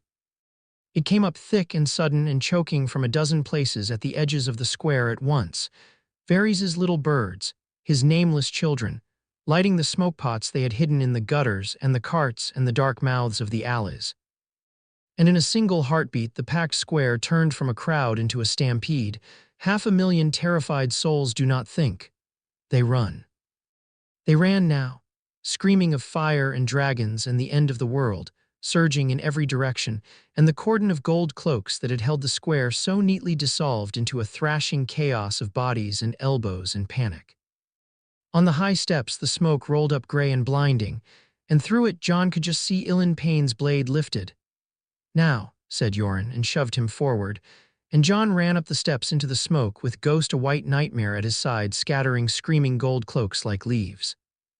What happened on those steps in the smoke, John could never afterward set in clean order. He remembered the great blade falling and a man's scream that was not his father's.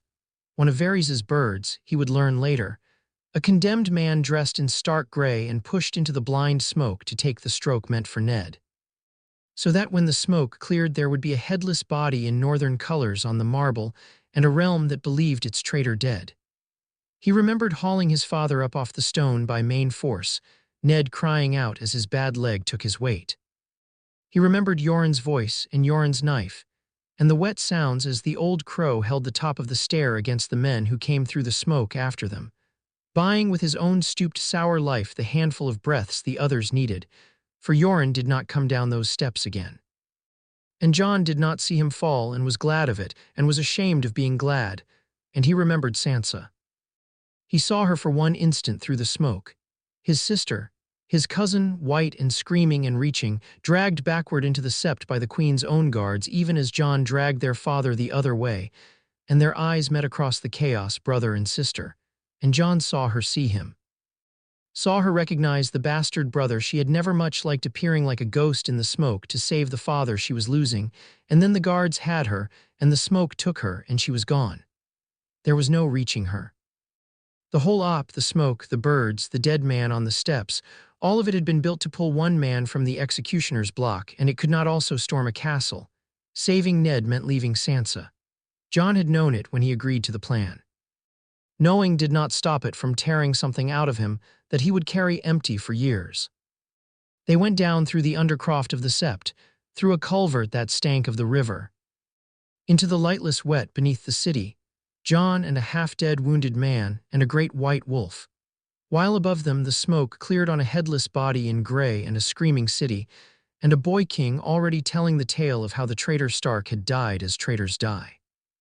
The Crown would never admit he had escaped. To admit it was to admit weakness, and Cersei would sooner let the lie stand and her enemies believe their hero dead. Varys had reckoned it to the letter. The realm would mourn or cheer a dead Ned Stark, and the living one would bleed in the dark beneath their feet, and no one would ever come looking for a man already in his grave. A fishing boat carried them out of the city on the night tide, north along the coast, away. Ned lay in the bottom of the boat wrapped in Jon's cloak, fevered, his leg a ruin, his honor a ruin, alive. Jon sat over him through the long black hours with the proof of his blood against his heart and the lights of King's Landing falling away behind them, and he did not weep, though there was room enough now to weep at last. He had saved his father and lost his sister and made the spider the keeper of his soul, and he was no longer hiding from a single thing in the world, not from Varys, not from his father, not from himself. The bastard at the back of the hall was gone. He had burned away in the smoke of Baelor's steps, and what was left was a thing with no name yet, a thing that was Stark and Targaryen both, wolf and dragon, and meant to live. Toward dawn, exhausted past sleep, he dreamed the dream once more, the black plain, the burning sky. But it was not a dream of distance anymore, not a far-off girl glimpsed across the fire. She stood close enough to touch. Silver-haired, purple-eyed, hard and young and terrible and beautiful, with the 3 dragons grown vast at her back, real, awake, alive, the first dragons the world had seen in a century and a half, their wings spread against a sky the color of blood. Daenerys, his father's sister's child. His own aunt, younger than himself, the last other dragon in all the world. She looked at Jon across the fire, and this time he was certain she truly saw him, certain in the marrow of his bones, and she opened her mouth, and the word came clear across the burning gulf at last. "Blood," she said. "Blood of my blood." Jon woke in the gray dawn on the cold gray sea with his aunt's voice in his ears and his father breathing shallow beside him, and the whole broken board of the great game laid out before him at last. His father lived, in secret, a dead man walking north. His sister Arya was lost somewhere in the wide and dangerous world. His sister Sansa was a captive in the lion's den.